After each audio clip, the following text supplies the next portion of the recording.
안녕하십니까? 저번 시간에는 전통적인 속죄 개념의 문제점과 기적 수업에서 속죄의 의미 두 가지에 대해 알아보았는데요. 이번 시간에는 수업에서 속죄의 세 번째 의미에 대해 다뤄보도록 하겠습니다. 수업에서 속죄의 세 번째 의미는 바로 속죄의 완벽한 사례, 즉 예수님 자신입니다. 예수님은 텍스트 1장에서 당신 자신이 곧 속죄라고 말합니다. 그리고 3장과 14장에서는 십자가형이 아닌 부활이 속죄를 확립했다고 말하는데 이것은 전통적인 속죄 개념과 아주 다릅니다. 전통적인 속죄 개념에서는 죄를 먼저 실제화한 후 십자가형을 통한 죄갚음, 즉 희생을 통해 속죄가 이루어집니다. 반면에 부활을 통한 속죄에는 희생이 없습니다. 그 누구도 유죄 판결을 받거나 희생되지 않고 반대로 모든 이의 죄 없음이 선포됩니다. 부활이 속죄를 확립했다면 예수님이 부활에서 과연 무엇을 보여주셨는지 살펴보아야 하겠습니다. 첫째, 예수님은 부활을 통해 몸의 비실제성을 증명하고 영적 정체를 회복했습니다. 둘째, 예수님은 부활을 통해 공격은 아무런 결과도 낳지 않았음을 보여주었습니다. 셋째, 그러므로 예수님은 죄도 분리도 없음을, 실제는 변함없이 실제로 남아있음을 부활을 통해 보여주었습니다. 이제 이 세 가지 사항에 대해 차례대로 하나씩 살펴보겠습니다. 부활은 예수님의 몸이 되살아난 것이 아니라 그분이 몸을 벗어나 영적인 정체성을 되찾은 것입니다. 예수님의 몸은 무덤에서 사라졌다가 나중에 제자들 앞에 나타났으며 그 후 다시 사라졌습니다. 이것은 몸과 죽음은 환상이며 마음은 필요에 따라 원하는 대로 몸을 만들 수 있음을 보여준 것입니다. 그리고 예수님 자신은 몸과의 동일시에서 완전히 벗어나 영적인 정체를 회복했음을 증명한 것입니다. 둘째, 예수님은 부활을 통해 공격이 실제로 아무런 결과도 낳지 않았음을 증명했습니다. 왜냐하면 공격은 궁극적으로 몸에만 가해질 수 있는데 몸 자체가 즉 nothing이기 때문입니다. 예수님은 십자가 처형 과정에서 몸과의 동일시를 완전히 벗어났으므로 그분의 몸은 동굴에서 흔적도 없이 사라져 버렸습니다.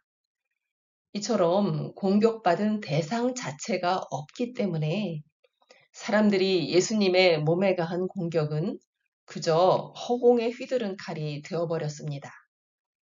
예수님은 자신이 몸이 아니고 영임을 깊이 자각하고 있었으므로 심지어 자신은 박해받지 않았다고 말합니다.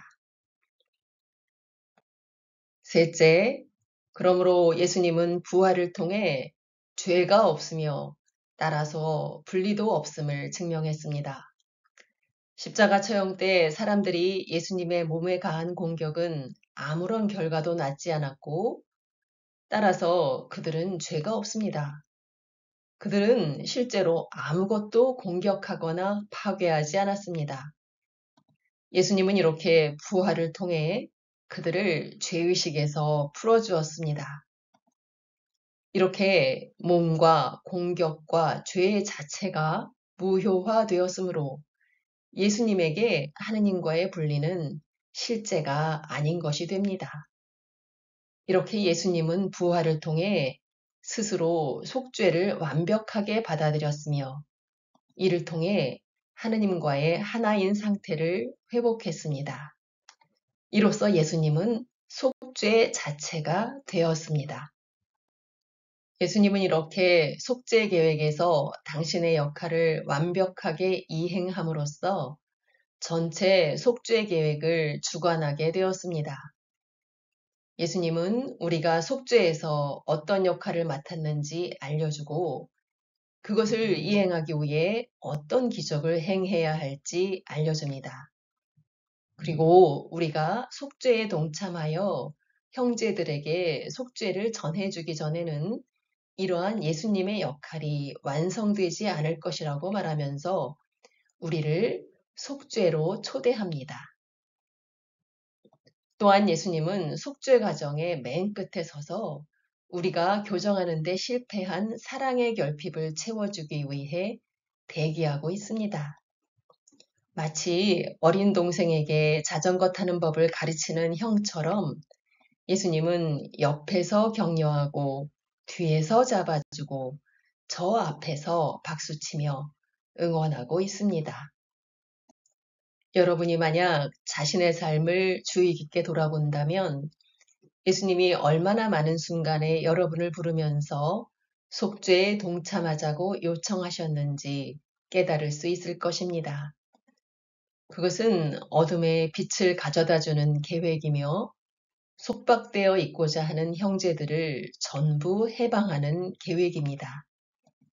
그러한 역할을 이행하기 위해 우리에게 요구되는 유일한 것은 바로 강의 서두에서 말씀드렸듯이 예수님처럼 우리 스스로 속죄를 받아들이는 것입니다. 지금까지 우리는 기적 수업에서 속죄의 의미 3가지에 대해 살펴보았습니다. 첫째, 속죄는 원리입니다.